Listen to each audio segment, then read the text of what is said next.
Hey everyone, in this video guys I'm going to be showing you how you can design a cube using an editable Python script, okay? But guys, before we jump into the details, do not forget to hit that subscribe button to join the Solvi Engineer community, and without further ado, let's jump into the video. Okay, so the first thing that you need to do here is to show the Python console here, okay? The Python panel. And to do this, you need to go to View, then Panels, then you click on Python console, okay? Then you need to visit the link mentioned in the description box below to copy the Python script to design a cube in FreeCAD, okay? So this is the Python script to design a cube. You need to copy it and paste it here.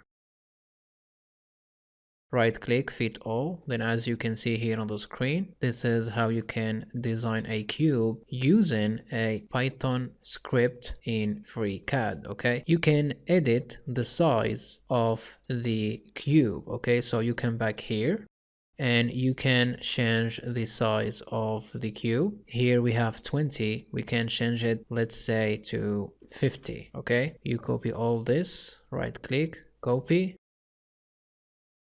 Then right click here, clear console, right click, then paste, right click, then fit all. Okay, so if I come back to the first cube, if I click this edge, then I go to measure. This is a 20mm dimension, okay? Now if I go to the new cube and I click on this edge, then I go to measure, we have 50mm, okay? So we added the first code of 20mm, then change it to 50mm. So you can use an editable Python script to design the cube that you want in FreeCAD, okay? Thank you guys for watching, and do not forget to subscribe to catch you next time on the Solvi Engineer channel. Thanks for watching.